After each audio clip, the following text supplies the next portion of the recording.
آياتي للقرآن آياتي بيروس بيوتري آية المحنة،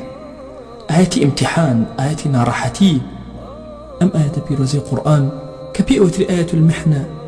بريتيل آياتي قل إن كنتم تحبون الله فاتبعوني يحببكم الله. أجر إيوة خداتان خوش شوينم كون رقاي خواوستيو خواناسيو عارفايتي لشوين كوتني بيغمبري خوايا صلى الله عليه وسلم. ويزور كانت كسانك هي وتصورك كعارفايتي لشوينك ودسيان كغير الربازك بيغمبري خوايا صلى الله عليه وسلم كالهلايك زور قوران همو أو تشنكو سرچاواني كهن همو أو فكرة جواني كلاي غزالي إخوانيتو همو أو فكرة جواني لي جلال الدين الرومي إخوانيتو لا إمام رباني إخوانيتو لا شيخ جيلاني إخوانيتو همويان أمان السرشاوكي أقرأتو بوشين كوتي راستقيني بيغمبري خواه صلى الله عليه وسلم. بويا أصحاب رسول الله صلى الله عليه وسلم همويان أعرف بون بخوا هموشيان لري بيغمبري خواه صلى الله عليه وسلم. سلفي صالح بهمان شواز علماء كبار إماماني بريزي قوري أمته همويان لشوين كوتي بيغمبري خواه صلى الله عليه وسلم قيشنا عارفايتي خواه. بوي اما زور قرنقا لعارفايات رب العالمين نرم هنقاو بهنقاو شوين بيكاني بيغمري خواه صلى الله عليه وسلم كريم. اما بيسمان بوي الروح من لبيناوي أوا فداكين سامان من لبيناوي أوا فداكين شوين كوتيكي راستقيني أو بين والله ناقين عارفاياتي خواه لرقي أو نبي دي أو دلانيك وعاشقي الشيداي رسول الله صلى الله عليه وسلم أي أواني كباوشي شوق قرنا وبو أو هو دل عاشق كان هو أو كساني كواوكو بروانا بدوري أو دا أسورنا ورن بالمو تاردا إيما هموان بيكوا شوقي ولقاي أو در ببرين ورن بهمومان بيكوا كومل شعري جوان برسكينو بزماني جواني كردي همومان بلين من ميواني توم ميواني خواني خانداني توم همومان بين لجر سيبري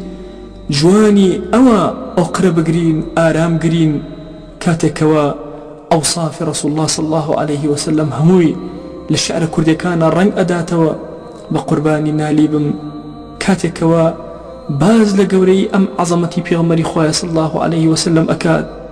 أي بيخد بو نالي چون دلي بو أو أشني چون دلي ون أبيت أقرب دوي دلياو للاي بيغمبري خواه صلى الله عليه وسلم أي دوزيتو أي بو باسي محوينكين كاتك أبيني باسي عظمتي لقصيدة بحر نورا باسي عظمتي أو بيغمبر خوش بيستأكاد باسي أو سيبري أكاد كاتك وهالي قرتو للروجي قيامتا بخشيكا بسر أمتا إما بما نوي لعشقي أو تيبقين ناكري هتاوكو نشين خزمة أصحاب زين أوانا شوقيان شون بو إنجا إيما ليوتي أجين ورن باهموان بيكوا سيري بلال كين خوشويستكي بيغمري خواه صلى الله عليه وسلم كاتق لسر مرقايا خزاني أقري بسريو كاتق خزاني أقري وهاواركات شاوكاني برزكات وبو أقري غدا نلقى الأحبة محمدا وصحبه يمس بيني أقرينا دي داري خوشويستكان مان أقرينا دي داري محمد المصطفى عليه الصلاة والسلام أبو بصير كاتق لسر مرقايا وناميكي بيغمري خواه صلى الله عليه وسلم بويتي زور بشوق وبتاسب وبينيني أو أفرمين نامك أبي ما تكردو خسا سرسنجي وياني درشو زوري ترمان أبيني كاتكوا عاشقانا لقل بيغمري خواه صلى الله عليه وسلم أجولينا معاوية رضا ورحمة خواه لبي بسي ككسيك هي الرنجي زور لبيغمري خواه صلى الله عليه وسلم أجي خبرنا الوتي لهركو هي بومبينا كاتكوا هي نايان سيري كرقنجي زور وسيم وجوانا فعلا لبيغمري خواه صلى الله عليه وسلم أجي أفرمي هستا لبري نوشواني ماشكر زهر ريزي لم قنجقر وتي والله لبرأي وجهي جواند لوجهي بيغمري خواه صلى الله عليه وسلم أجي خوش بسانم آية إما أوانين تنها نوجم عكان أبين دين آية إما أوانين تنها نجي ججنان لمزقوت أبين دين يعني إما أوانين نجي بيانين لمزقوتينو قال يا رسول الله صلى الله عليه وسلم إما همور شيء 100 صلوات من الذي داري تودا بيانيو إيوارا من بدا صلوات أكردوا أي بيغمري خواه صلى الله عليه وسلم إما أو كسانين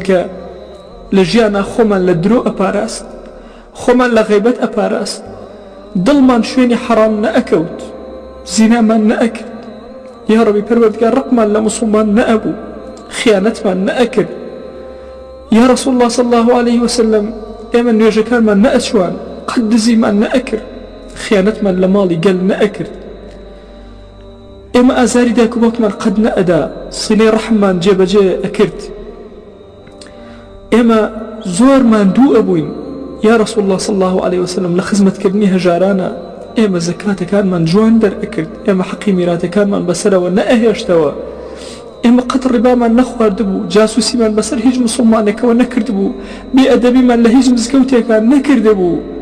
پەروەردگارە ئێمە کەسانێک بوون ئەگەر هەڵەیەکیشمان کردبێ زۆر بە ئارامی تەوبەمان کردووە ئەی پێغەمبەری خوا صلی الله عليه وسلم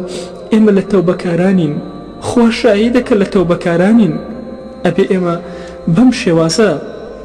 لەگەڵ پێغەمبەری خوا صلی الله عليه وسلم ئاخاوتنکەین یان سەرمان شۆڕکەین نتوانین کە بە خزمەت پێغەمبەری خوا صلی الله عليه وسلم چاوەکانمان بەرزکەینەوە